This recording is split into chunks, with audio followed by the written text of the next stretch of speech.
Yep. Um, Sorry about that, guys. Our operator, Lemon has got to go. Lemon, I repeat, Lemon has got to go. Lemon has got to go. I'm not too bothered about what you guys say.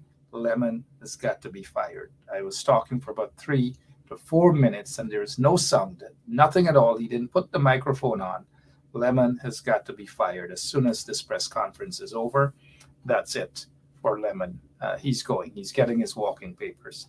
So this is a press conference. They're about to hold this joint press conference in St. Vincent. The, the media folks are there. They got lots and lots of foods to eat right there in St. Vincent. Lots and lots of foods to eat in St. Vincent and the Grenadines. Um, this is all a political game. That's what it is basically. Um, Maduro is fighting for relevance in Venezuela. Gonzalez is fighting for relevance in and survival in St. Vincent and the Grenadines, and Catfish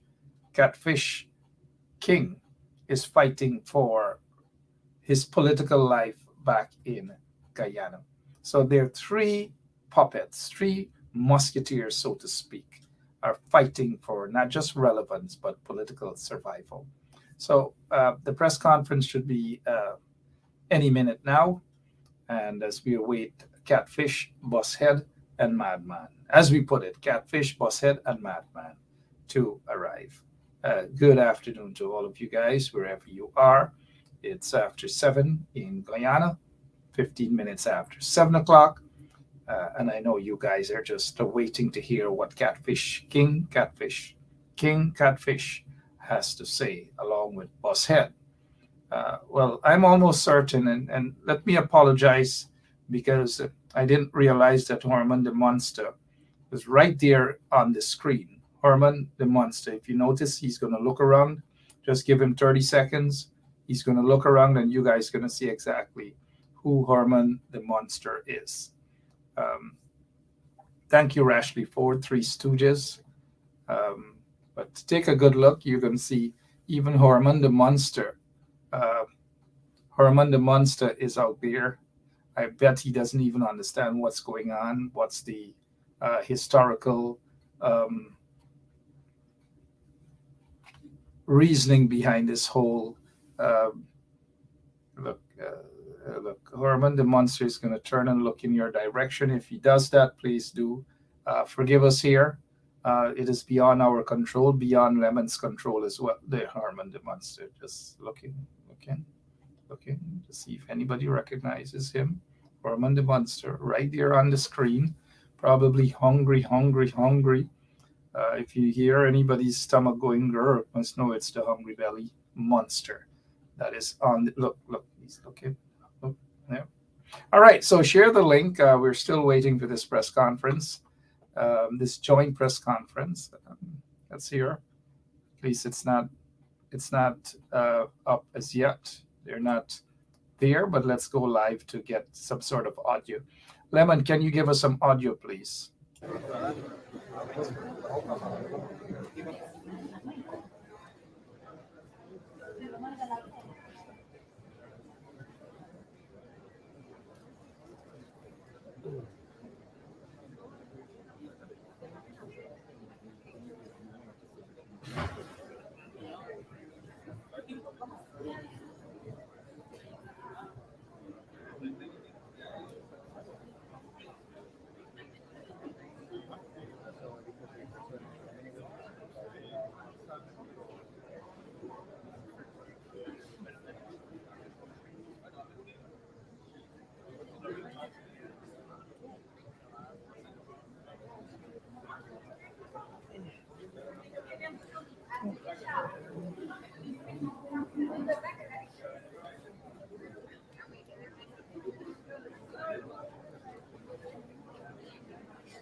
Yeah.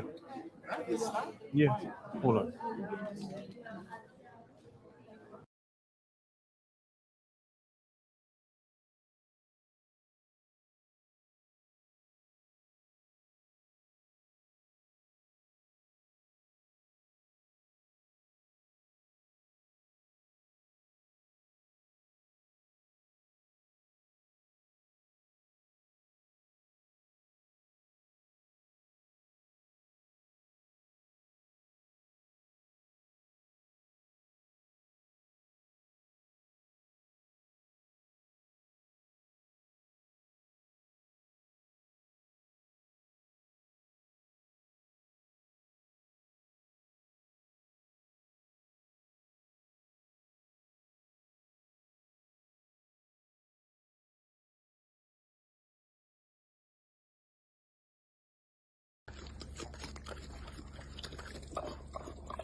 Hi guys, we have lost contact. Yep, we have lost contact there in St. Vincent and the Grenadines.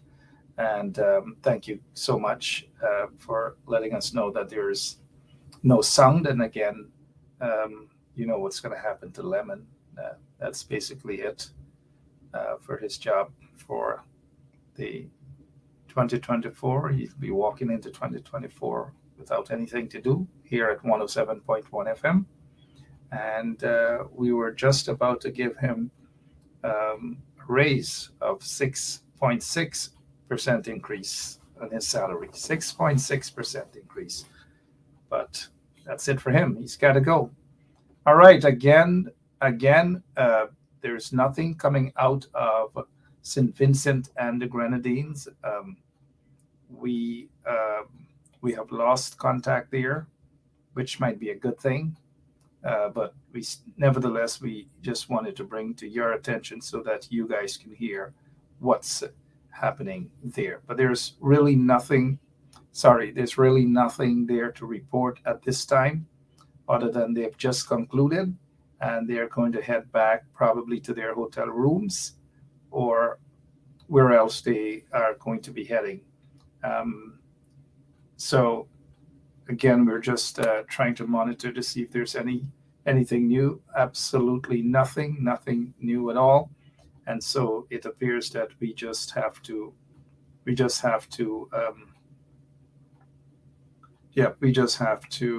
await some other program.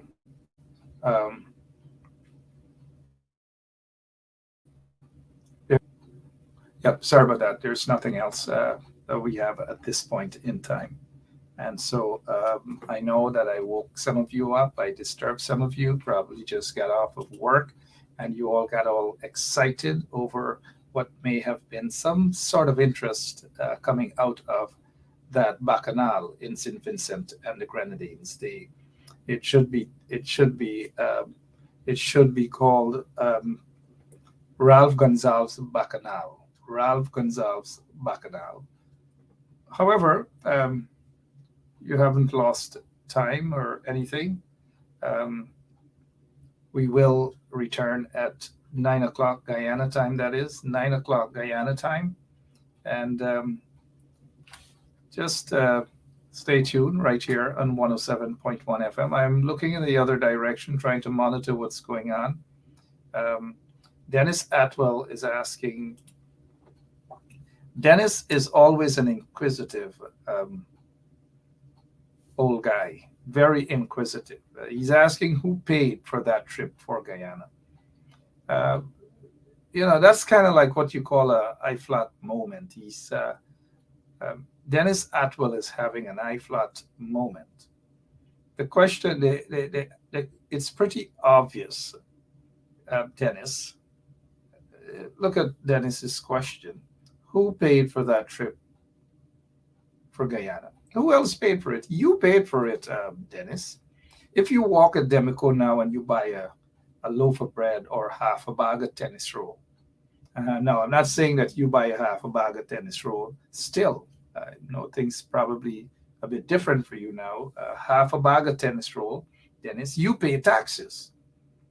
If, for example, Ann John and the crew and Sharon James and all of them, Sefiris, Pride, and Karen Caesar Gills, and Mr. Clark, and everyone knows that it's the taxpayers of Guyana who are subsidizing or entirely paying for this trip. Everywhere Jack Day or Irfan and all the vagabonds in the PPP, everywhere they go, it is taxpayers who pay for that. If they buy a roll of toilet tissue, who do you think pays for that? The taxpayers pay for that. And so, please, guys, I know we have all sorts of listeners. Some are very bright, some are somewhat bright, some are extremely bright, and some at times have an I-flat moment. And tonight, that I-flat moment trophy goes to Mr. Atwell, who was asked an I-flat university sort of question. Who pays for it? millions upon millions of dollars come out of the taxpayers' pocket, the ordinary citizens. And on top of that, Ralph Gonzalez is going to get a top up. He loves getting that. And so, again, as we monitor, we have Lemon is monitoring to see what's going on. Taxpayers, Sheila Webster, taxpayers' money. The oil money belongs to taxpayers. But the question, though, Ms. Webster, is it that the taxpayers are getting any money? They're not getting anything. You call your relatives in New Amsterdam. You call them in Albion on the quarantine. You call them at Williamsburg on the quarantine. Hampshire, Firish. You call them now. Wherever they are, even in Linden, even in Kokwani, even Borbis River. And many people seem to forget Oriala and those places. You call them now and you ask them what benefits they're getting from the oil money. And the answer is pretty obvious. Nothing. Nothing. So this whole fight and this whole argument and everything, who benefits other than people jump up on the mountain food stand, they jump up on the little cooler at the seawall, and they start to sing. Not one chorus, not a blade of grass. Everybody, the majority of people fighting with our mouth and even singing and so forth. Not a blade of grass. The big boys, the rich ones, are the ones who benefit from the strength and the commitment and the sacrifices made by the ordinary people. And so the question, though, is who benefits from the oil? Not Eula Williams and her family, not Cindy Monroe Kendall and her family. They're not the ones who are benefiting, and not my friends and relatives and you guys, not Fatima Boss and others. It's people like Jack Dio, like Irfan, those guys, those fat cat guys. Yeah, those fat cat guys. Because you see it in their faces. They got into office, they were skinny, their face fine. But now they get fat cat faces, fat. Every single thing comes from taxpayers. They're like the biggest welfare recipients Guyana has right now. And so is the private sector commission and all those people. And meanwhile, poor Dennis Atwell, Dennis is still fighting for a piece of land, a little piece of land he applied so many years ago for. Poor Dennis is still fighting for a piece of land. Meanwhile, the fat cats them want all of us to fight for 83,000 square miles so that they can benefit off of it. And benefit is exactly what they're doing. They don't care about you, but after this here, Irfan is going to come back. He's going to return to Guyana feeling as though he has accomplished something, when in fact this was just all a big game. This is just a show, an on-the-road show, like the circus. You just put the circus out there and you put them on show. That is what it's about. Because at the end of the day, guess what? Guess where it falls right back? It falls back into the arms of what the coalition did. Everything surrounds now the CCJ, the ICJ, sorry. Every single thing, ICJ. For 23 years they've been in office. They never thought of the ICJ. They never knew of anything of that sort. But it took the guys in the coalition. Say all you guys want to say about them. Say all you guys, some of you, want to say about them. At the end of the day, the coalition, oops, thank you, Lemon. I think Lemon gets to keep his job. The coalition was praying for a better Guyana. They were on the path of ensuring that there's a better Guyana, there's a safer Guyana. Mothers were comfortable. Their kids weren't being gunned down in the streets. People weren't being persecuted, dumped into jail on trumped-up charges. Policemen operated within the law for the most part. And that is exactly what we saw under the coalition. Oh, I know y'all looking at Granger praying there, praying for the nation, and he has his daughter next to him. Praying too. We had a praying president. Praying. We have a praying president. But now look what we have. People are praying, Preying, on the nation right now. They don't give a damn about Guyana any longer. All this big fight and this fuss up and all these other things. Guess what? Guess what it's about? It's all about the oil wealth.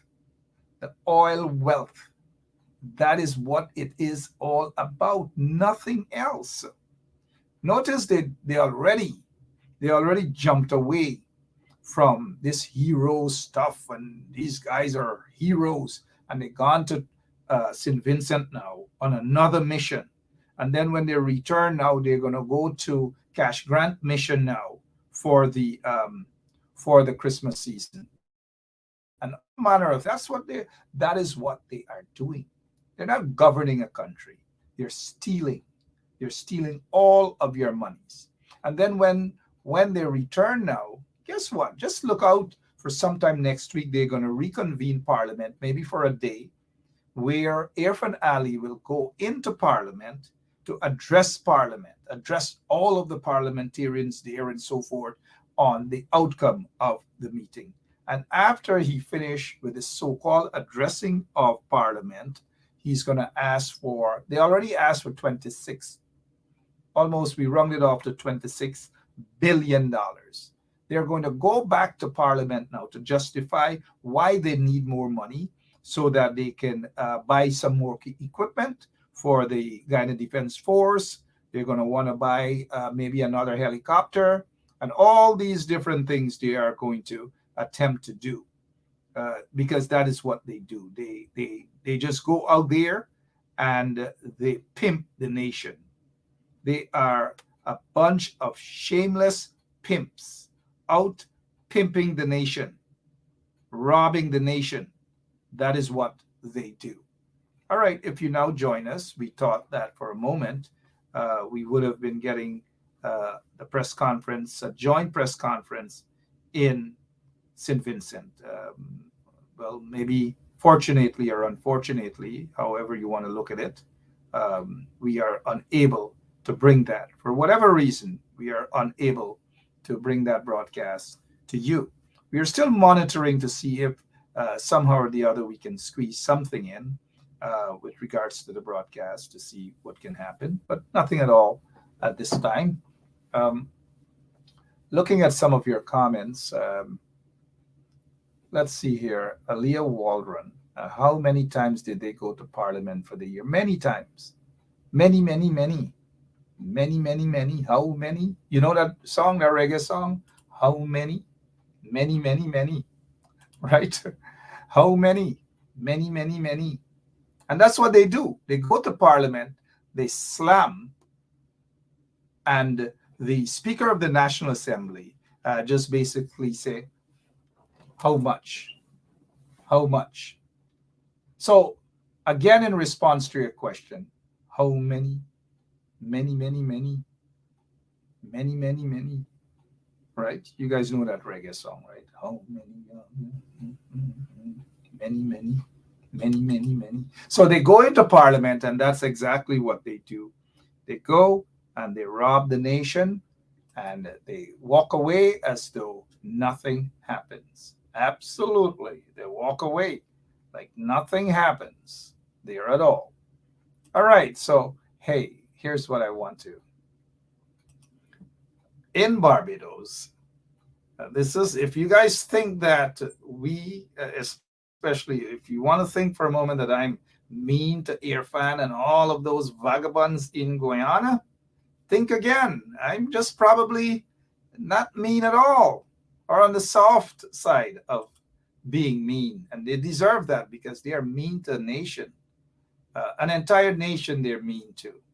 Now, let me take you guys to Barbados. And I want you guys to stop for a moment as you listen to this interview with this Bajan guy, and read between the lines, because Maya Motley wants population growth in Barbados.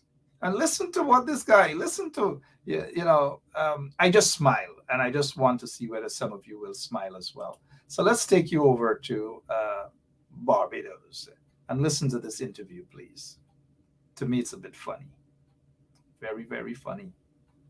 In 1950, Barbados had 200,000 people, and the Bahamas and Belize had 80,000 each. Today, Bahamas and Belize have over 400,000 people, and Barbados has, 73 years later, 269,000 people. We have to have conversations, because as much as others would like to have the joyful way to success, there is also the need for the managed way of migration if we are not going to leave our people exposed to the headwinds. This is a very simple equation. If the Prime Minister Mia Mottley wants to increase the population of Barbados, all she got to do is encourage them to have sex with opposite sex. And so you can't have sex with the same sex and expect your population to grow. And in fact, the Prime Minister herself needed to add to the number. You can't expect the people to have children. You ain't got no children. You got to put one on the table too. And so in order to do that, you need a man. And you got to go find a man, and you have sex, and then you have children. And so that's nothing complicated. That's basic biology. And so the problem is, it's a double-edged sword with this liberal agenda. On one hand, we want to push these alternative lifestyles. You want to push homosexual lifestyles. And then on the other hand, you're saying, oh, we ain't got no people in the country. What you think homosexuality will do? Destroy the nation. That same-sex marriage will destroy countries. That same foolishness destroys the world. And so that brings an end to the population of the world if we agree with that homosexual agenda. And so that is why, you can't have both ways. You can't want to push the homosexual agenda and have your people embrace this alternative lifestyle and then say, oh, we ain't got no people for labor. Oh, we ain't got no more population. Listen, your population can come down to you if you don't stop. And so you need to make sure, encourage family. One man, one woman equals children. That's what they call the nuclear family. Mia, y'all get it together in Barbados. Please like, share, and subscribe to our YouTube channel, and also follow our TikTok account. Thanks.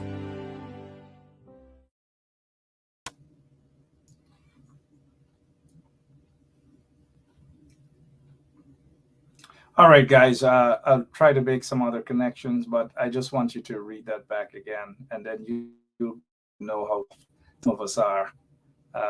That was pretty direct. That is what you call slaughter. As Arlene says, bam, bam.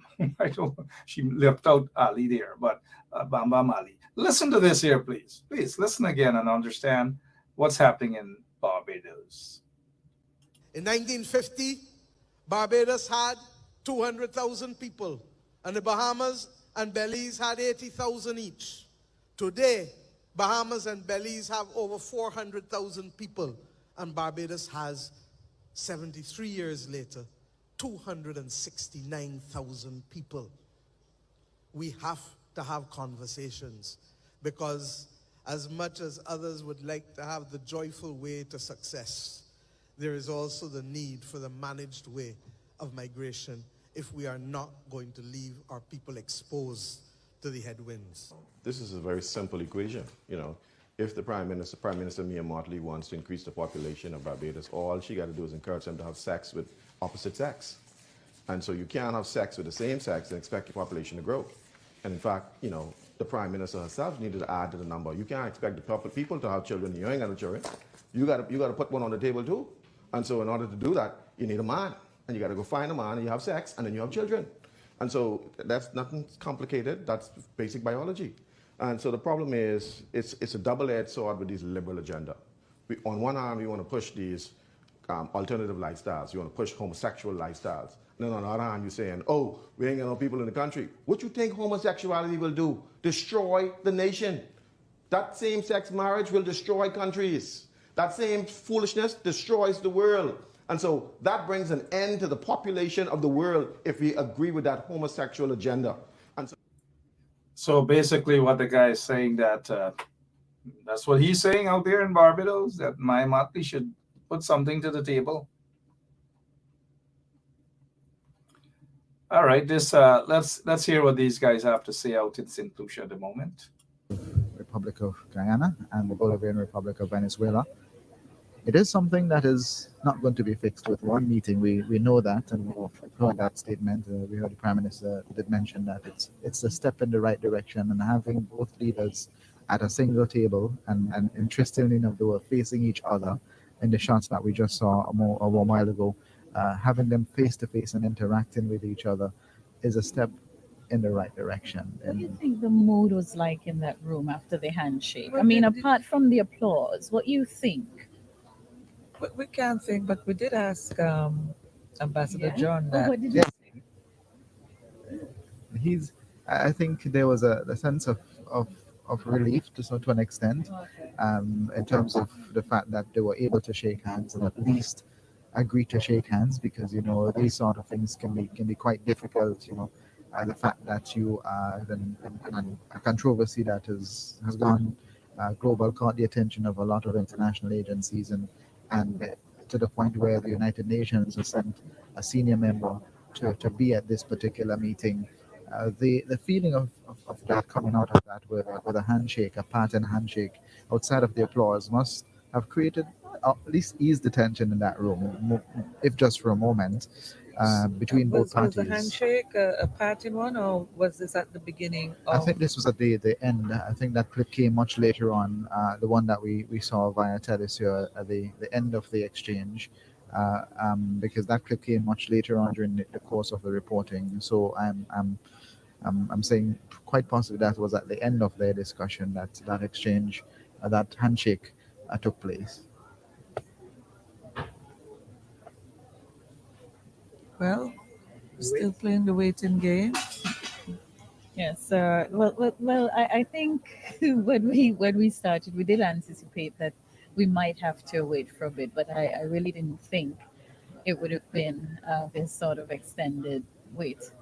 But we see some of the officials who arrived earlier on are coming out and now having a look at the room where we are seated, and trying to say hi, hello. And this also today also presented an opportunity for persons who interact within the path of government throughout the region, or to have conversations, because you did see a bit of that taking place as well, you introducing yourself and meeting new colleagues and so forth. So there was a bit of that camaraderie on all fronts here this evening, well, earlier today and leading into the night, as you see persons are mingling, I suppose, with one aim in mind. What happened today? Well, we did see quite a few rekindling of relationships, media relationships across the region, and I can tell you during the course of the day today, while we were waiting, of course, we had that opportunity uh, to socialize and meet our regional media colleagues and get to exchange contacts in the process. And outside of the background meetings, the meetings that were happening while we were waiting, we were able to also make those connections for the way forward. And it was also an opportunity for the younger journalists and younger media hopefuls to make new contacts, see how others do their work, and experience the field on a much larger scale.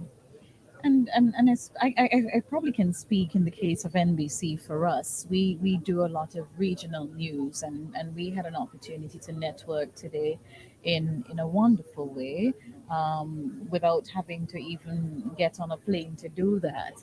And we were able to gather several numbers from our regional colleagues who are here, so then you can have a more personalized story when you have. So instead of going to a website and just pulling a story from that website, you can now liaise with your colleague which you've met from Barbados, from Guyana, from where some of the other countries we interacted with today. I can't remember. St. There was Lucia? someone. We had St. Yes. Lucian media here as well, and also the Barbadian media. We had the nation. We interacted with a few of our friends from the Barbados nation, Yeah. who were quite visible on the Yeah. ground today, and doing their bit and covering for their individual platform as well. And did get to cross paths with a correspondent from Telesur, who provided updates, of course, for Telesur International, Telesur English, back to Venezuela and the other Latin American countries. And it was certainly an opportunity for us to meet others while the serious meetings were happening behind the scenes. Well, we can probably take a break and go back to the respective studios for the time being. What we will use the opportunity to do, if we're definitely not coming back with the actual start of the press conference, is to try to locate that person who we want to bring on set to have a conversation with us. So we're gonna return you now to your. Yeah, my name is Jasmine Caldata Francis Vietnam, and since 1965 I become a voter, and I always place my ex next to the cop, and what they are doing today I can't take it, so I have no more vote to give to PPP anymore. I'm not going to vote anymore no more. If they have to lose by one vote, they're losing it by data. You could probably, on the maritime area, give Venezuela a channel out to the sea. Sorry about that. That's exactly what he wants to do. We're monitoring the press conference out there. It's seemed to be a bit of a delay. I'm not sure why, but that's according to those Vincentians, the journalists there in St. Vincent and the Grenadines. So we really want to hear what's happening, and we're gonna stick it out. We will stick it out. We will make it happen. That's what we do here at 107.1 FM. We make things happen. We're not going to run anywhere. We're going to stick right here. And let me check some of your comments, please. In the meantime, you guys are still on Maya. I know you guys are naughty. This is what was said not so long ago in Barbados, right? In 1950, Barbados had 200,000 people, and the Bahamas and Belize had 80,000 each. Today, Bahamas and Belize have over 400,000 people, and Barbados has, 73 years later, 269,000 people. We have to have conversations, because as much as others would like to have the joyful way to success, there is also the need for the managed way of migration if we are not going to leave our people exposed to the headwinds. This is a very simple equation. If the Prime Minister Mia Mottley wants to increase the population of Barbados, all she got to do is encourage them to have sex with opposite sex. And so you can't have sex with the same sex and expect the population to grow. And in fact, the Prime Minister herself needed to add to the number. You can't expect the people to have children. You ain't got no children. You got to put one on the table too. And so in order to do that, you need a man. And you got to go find a man, and you have sex, and then you have children. And so that's nothing complicated. That's basic biology. And so the problem is, it's a double-edged sword with this liberal agenda. On one hand, we want to push these alternative lifestyles. We want to push homosexuality. I've lived in Guyana, and I've attended multilateral school. And from my primary days in school to secondary school, I've learned and I've understood that Guyana covers 83 square miles of landmass. I didn't hear that. Square miles, I said that.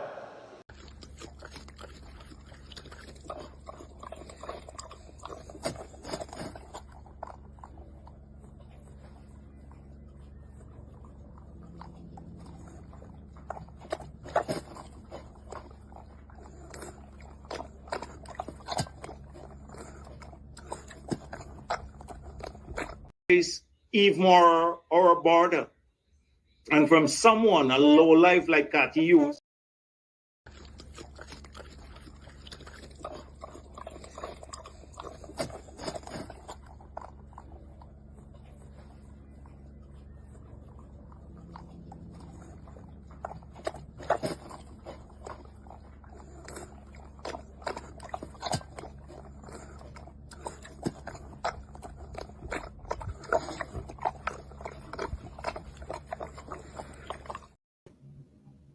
All right, so we're still monitoring.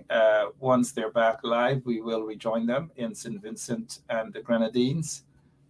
Those of you who are now joining us, it's we just want to hear exactly what it is that they have to say.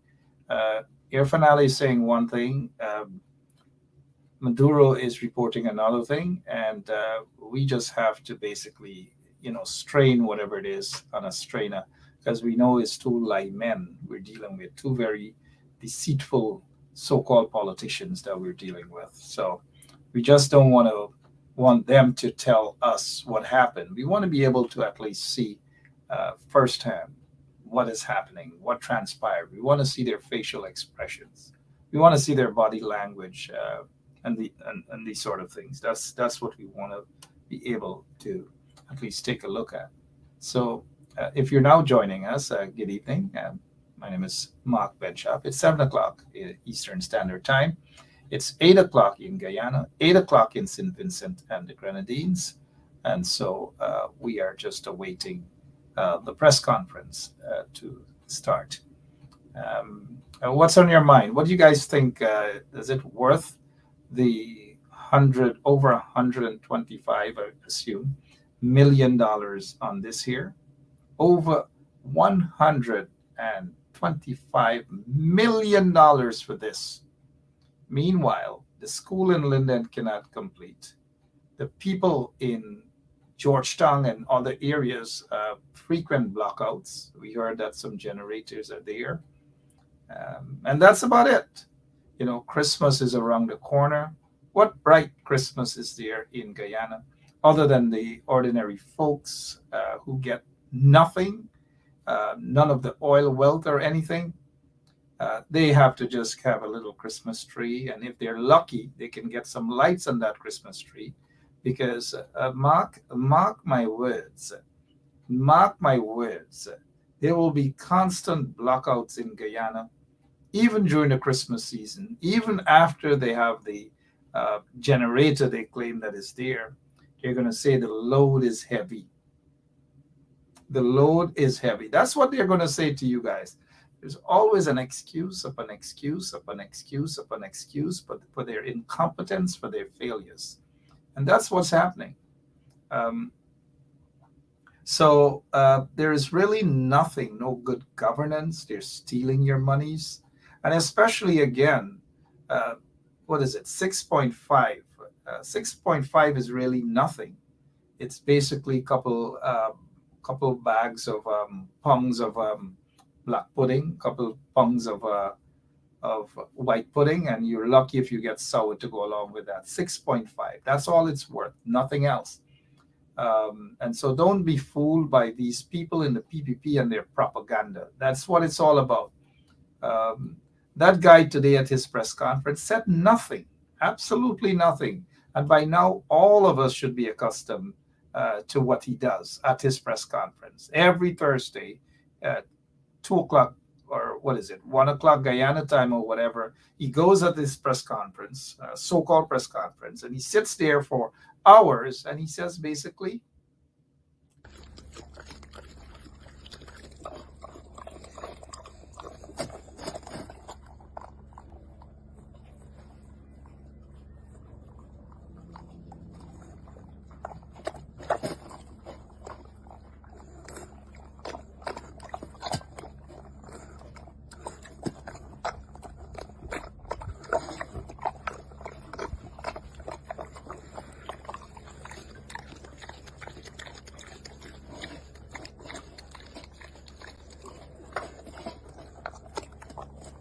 every single Thursday. That's what happens out there. They have nothing to say. They can't report. He fumbles from papers to papers, and then he can't even pronounce parliament and all manner of things. And just imagine how painful it is for young people to be subjected to that sort of torture. I don't know what's happening in Guyana. Let me see what is on your mind, though. You tell us exactly how you feel and whether any money worth for this here, any money worth for this here at all. Just say it. Anything at all that you think that came out of this, whether as taxpayers, your money was well spent. Because after they're done there, they're going to go drink up. They're going to have the best whiskey, the best wines, the most expensive bottles of wine, all these sort of things they're going to do. And tonight they are going to be just eating and eating and eating and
I kind of know what's going through your minds right now as to whether that animal there that you just saw is a replacement of the other one, the trophy or the award.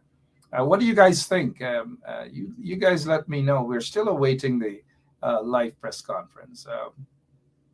We're still. Harry is saying, "Hey." Harry is saying here,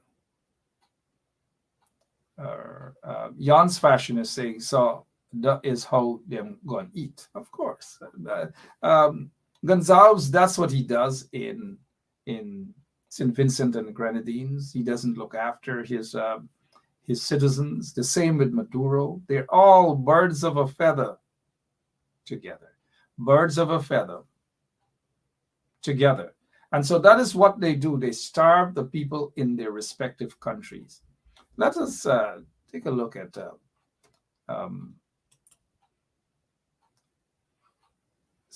as we take a look at what's happening in Venezuela. It's nothing new. It's nothing easy. You know, the opposition, they have no regards, absolutely none, no regards for Maduro, none whatsoever. They think he's a scamp. They view him as a criminal and all manner of things. That's how they view him in Venezuela. The opposition, the people, majority of the people in Venezuela have no regards for Maduro, none whatsoever. They view him as a flatfoot hustler. That is all, a flatfoot hustler. We're still awaiting, we're monitoring that. But let's go to Venezuela. And if you think I'm spreading propaganda, hear what the woman who will be running for president and probably, we don't know as yet because Maduro has a history of jailing his political opponents. He jailed the former opposition leader who, mind you, the US and other EU countries recognized as the legitimate president, but he jailed that guy. And this is what's happening here, coming from the main presidential candidate in Venezuela.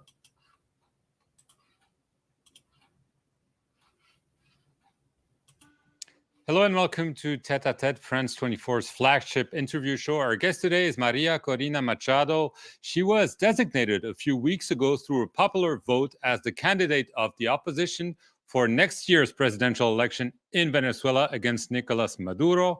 She joins us from Caracas. Thank you very much for being with us. Thank you, my pleasure. This Sunday, the Maduro regime organized a non-binding referendum on whether the region of Essequibo, which is neighboring Guyana, belonged to Venezuela.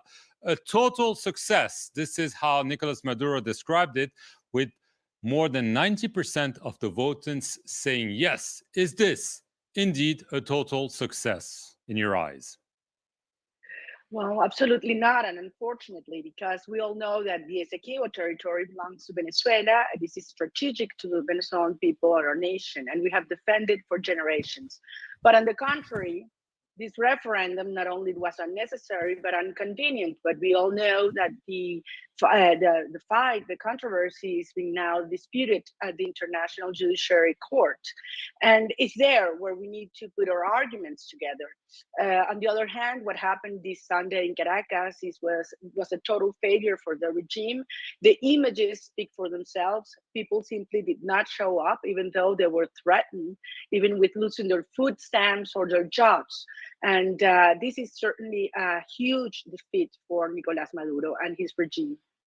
Did you go to, because you didn't want this referendum? No, as I said before, it was inconvenient for Venezuelans' rights that are being now disputed at the International Judiciary Court. After the votes, Nicolás Maduro announced that Venezuela would get this region back, that a new and, I quote him, powerful phase was about to start.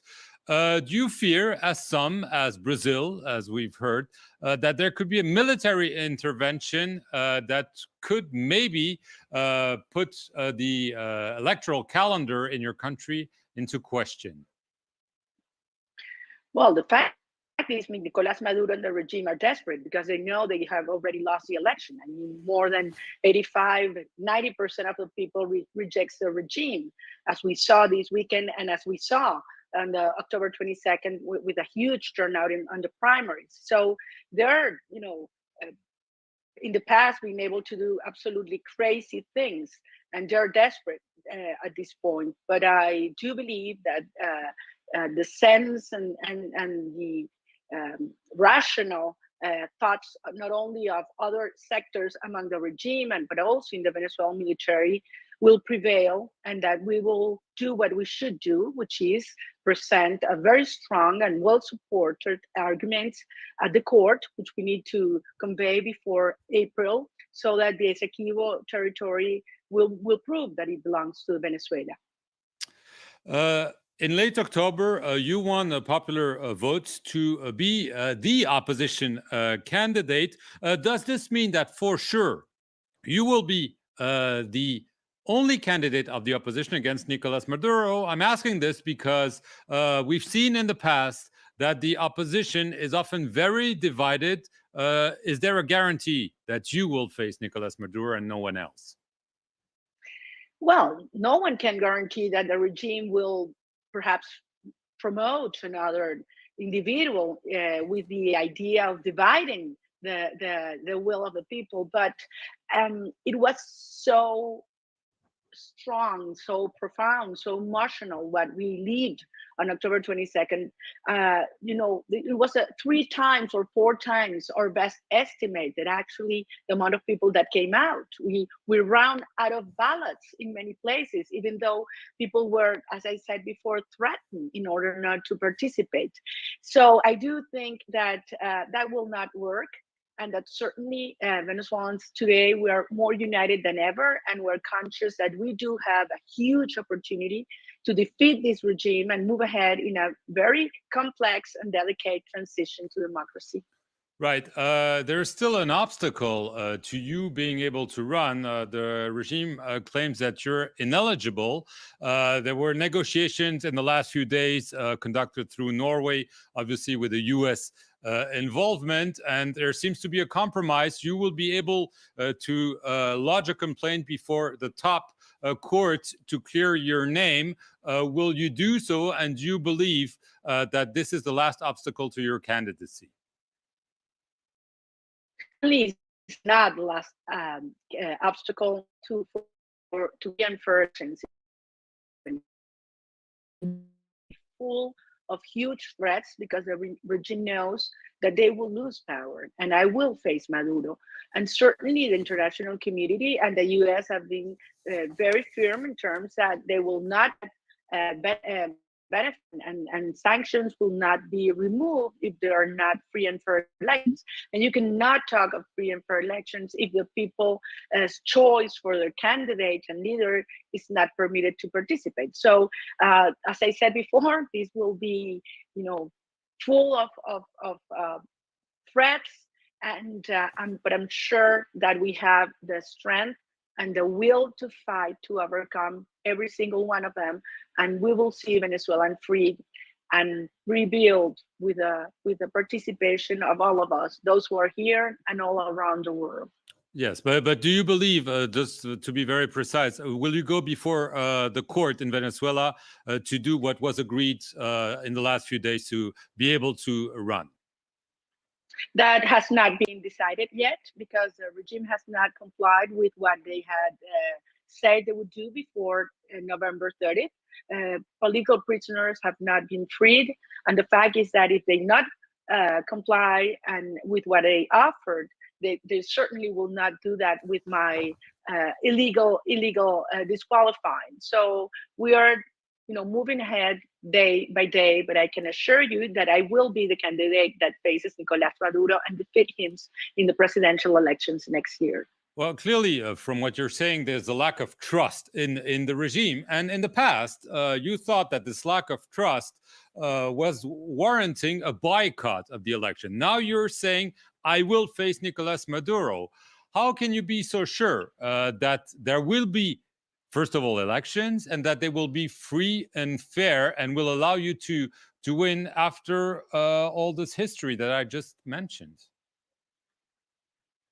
Well, we certainly have no trust whatsoever. You just have to see what happened 2 days ago when we saw all the streets empty. No one came out to participate, and then they say that over 10 million people did come out. So we certainly realize that we need to do a lot of work and a lot of pressure. And I believe that has to be done with the international community working together with us in order to have those conditions change. But we're certainly not the same people, and the regime is not the same. They totally lost their social support, we've seen in these last two events, and the capacity for social control and repression has been declining as well. The regime has no resources, no money whatsoever. They have sacked the country, and that's the reason why they are so eager to come into conversations and negotiations with the U.S. So they're not in a comfortable position, and on the contrary, we Venezuelans realize this is an opportunity we will not lose. But we're not moving with naivety or with a sense that we've already won, even though we know we have the huge majority support. Right. In the past, you advocated for very strong sanctions against the regime and even military intervention from abroad. Have you changed your position on those issues? The only intervention I have supported in the past has been humanitarian intervention. And yes, I've been very supportive of important sanctions against the regime because the resources the regime was receiving were used to buy arms for repression and persecution. Nowadays, it wouldn't be possible to talk about a dialogue and negotiations if there weren't sanctions to remove, and that's the truth, and we need to face it as it is. But certainly we have a huge opportunity now. Venezuela is a totally different country. The regime is in its weakest position ever, and finally the international community has come to understand that we're dealing with a criminal regime that has an open investigation in the International Criminal Court. So we certainly realize this is not an easy task, but at the end, notice for a moment she said that the people of Venezuela, they're dealing with a criminal regime. That is what Maria just said. They're dealing with a criminal regime headed by Maduro. In the International Criminal Court. So we certainly realize this is not an easy task, but at the end, we know we will prevail because we are a freedom-loving country and we want our children back home. We have a fourth of our population that have been forced to leave our country, and we want them back home.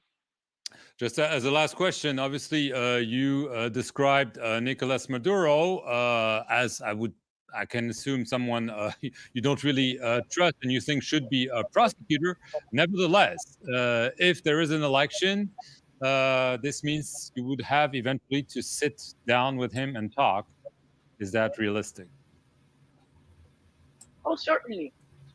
That would certainly be useful. And even before the election, because I do think we do need to have negotiations, serious ones, that give guarantees to parties and to facilitate a peaceful and sustainable transition in Venezuela. And I am more than willing to do that. Maria Corina Machado, that's all we have time for. All right, let's head over straight to Wayne in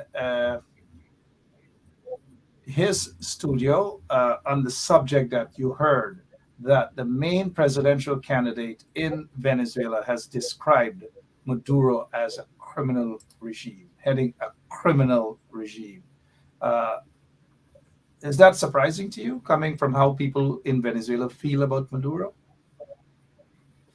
Mark, not surprising at all, especially the fact that there's so many political prisoners, locked away in that country for speaking up.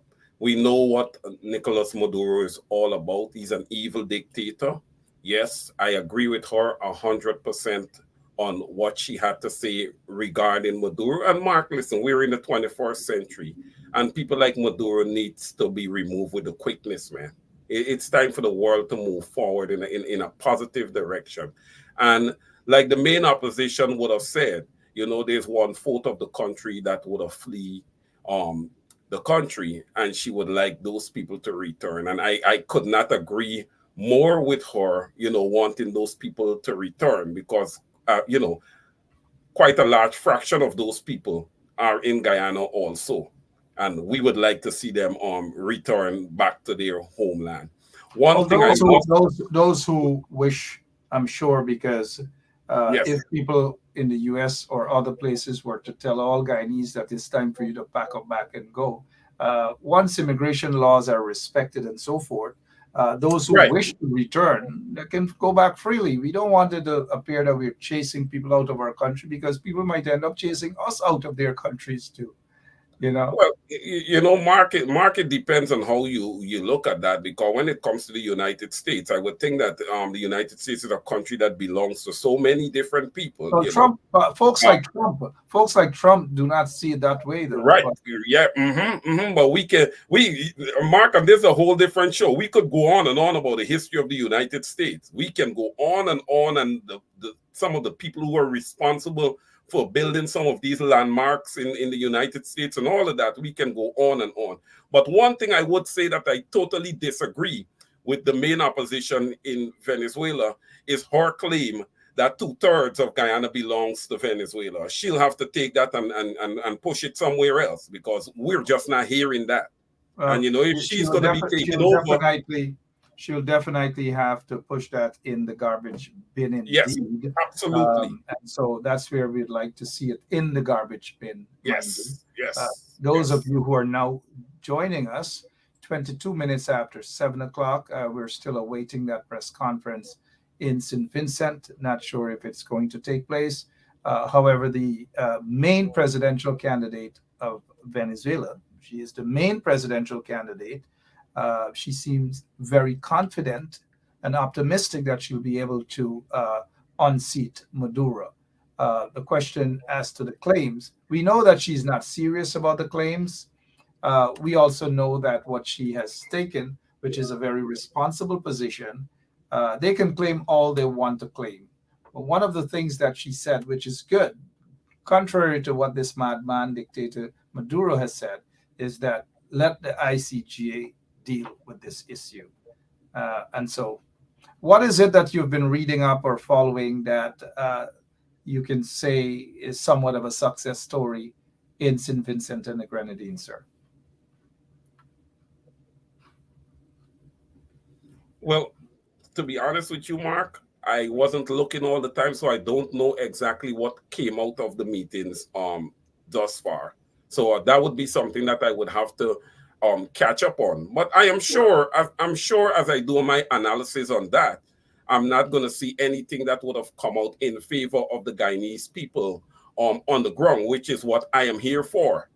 You know, I'm here for the Guyanese people on the ground, and if nothing came out of that meeting for them, then it's of really no interest to me. Yep. But we really got to hear the rhetoric and the talks coming from these sort of meetings about what has been plastered all over social media is the optics, the photographs. Upon the photographs, they run racing each other for photographs and who look at who doesn't look at who. Nobody benefits from that because that's not what taxpayers pay their money to go and to take photographs to see who basically, because photographs can be taken, somebody just lose attention and look in a different direction. And people do not judge it based on who's looking at you and he's not looking at Irfan is not looking at him. Is that how you spend your tax dollars? Hundreds of millions of tax dollars for these Pakus to head over to St. Vincent on chartered flights and all manner of things? I don't know. Mark, you know, I'm going to just capsulate this quick and put it in a nutshell. You know, when we look across the board at these three men right here, we're looking at three dictators, and you just take Barra Jagdeo and you throw him in there, and, you know, you have just, you know, birds of a feather flocking together. But, you know, they can dictate how much they want to dictate across the Caribbean. But listen, we in Guyana, we are not standing for that nonsense. We're just not standing for that nonsense. So Irfan Ali and Barra Jagdeo, they got to get it together, because whatever they out there in St. Vincent and the Grenadines, and those people are not going to stand for it either. You know, they're going to meet tremendous resistance. You know, we know where this is going. We're seeing where this is going. This is playing out right before our eyes here, Mark. So one of the things that Gonzalez did to his country was to disrespect his countrymen and women by not talking anything at all about this so-called peace conference, this so-called peace meeting. Nothing at all is being discussed about this. And this is how these guys are running the country. 3 flatfoot hustlers, 3 dictators, indeed. What do you think is the mood like on the ground right now as it pertains to this? Do you think that Guyanese are going to feel at ease, that anything much has been accomplished from this circus? You know, Mark, listen, the Guyanese people are very, very smart people. You know, these meetings, Mark, these are business meetings.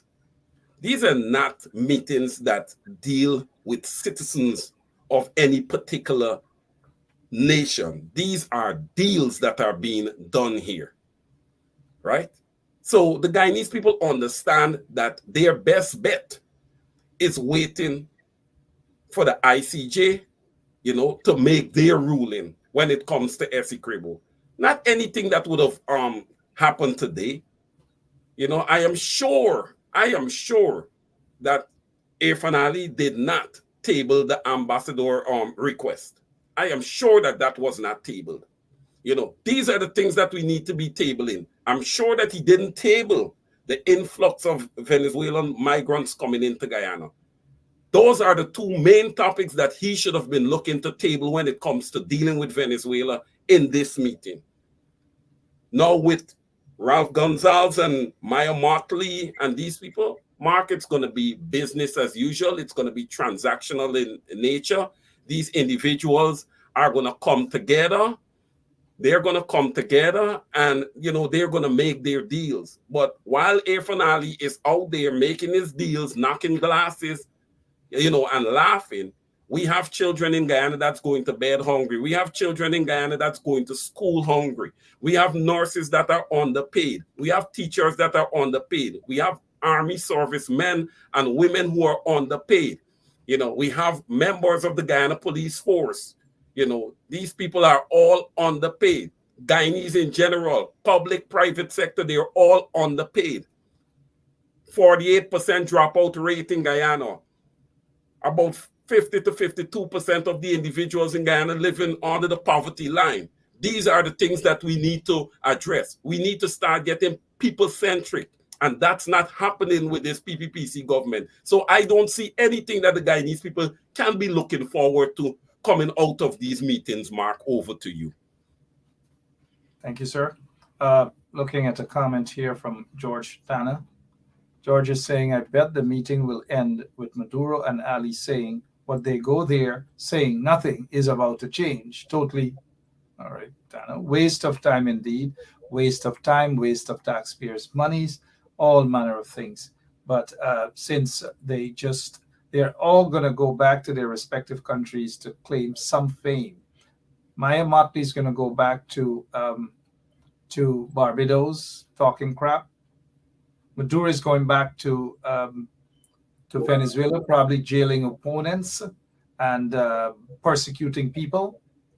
Irfan Ali is going to head back to Guyana, persecuting people, jailing people, discrimination, all manner of things. Back to business as usual.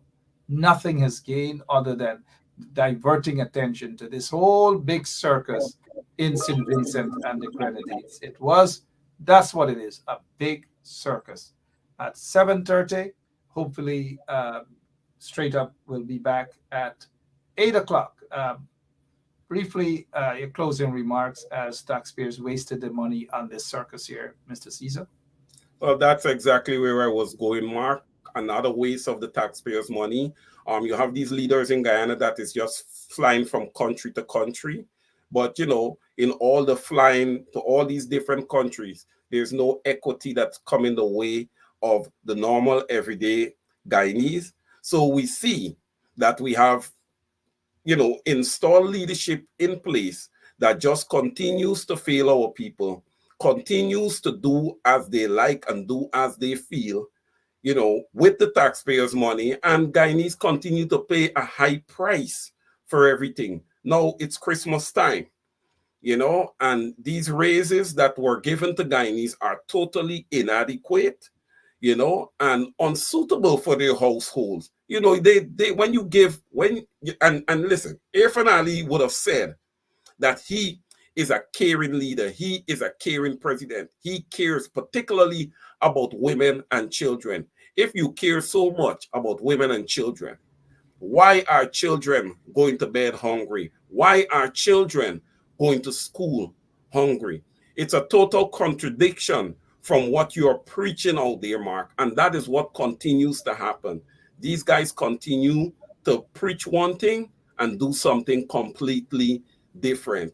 And I just hope that, the people are understanding, because at this point, Mark, just about almost 3.5 years now into the PPPC's term, the people would have gotten a good sample of what this party gives, and it has just been a total disaster, Mark, over the last 3.5 years. And, listen, change has got to come. Over to you, sir. Thank you. A total disaster. This circus in St. Vincent and the Grenadines, a total disaster. In Venezuela, a total disaster under Maduro. In Guyana, a total disaster under Irfan Ali and his puppet master, Barra Jagdeo. The people of all those three countries deserve better. The people deserve better. Mr. Caesar, thank you so much for your time. And to all of our listeners, thank you all so much.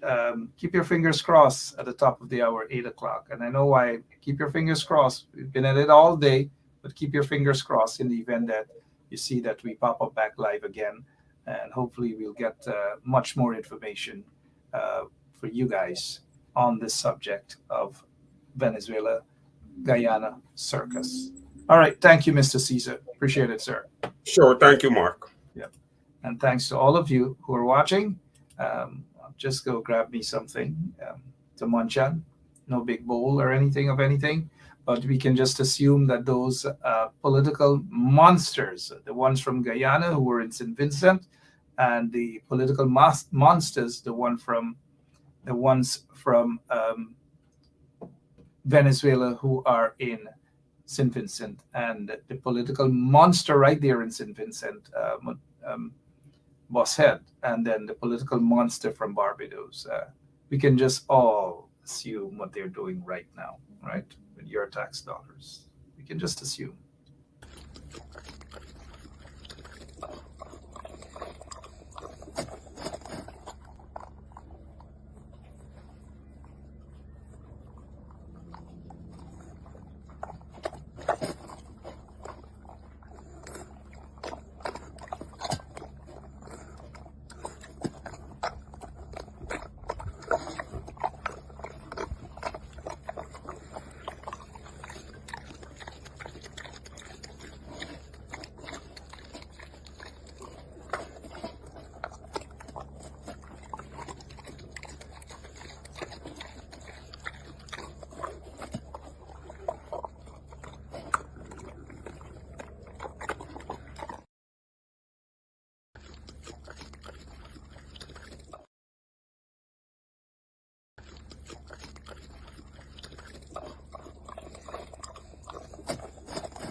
Yeah, my name is Jasmine Caldata, Francis Vietnam, and since 1965, I become a voter.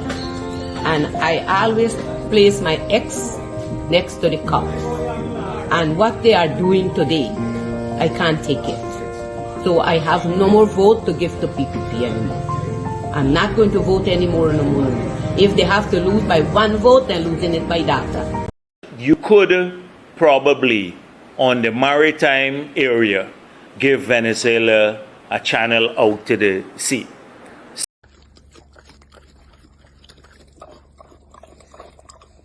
Hello, this is attorney Shellen Washington, owner and founder of the Washington Law Firm, located at 455 Utica Avenue in Brooklyn, New York. We're specialized in medical malpractice, personal injuries, matrimonial law, and landlord and tenant.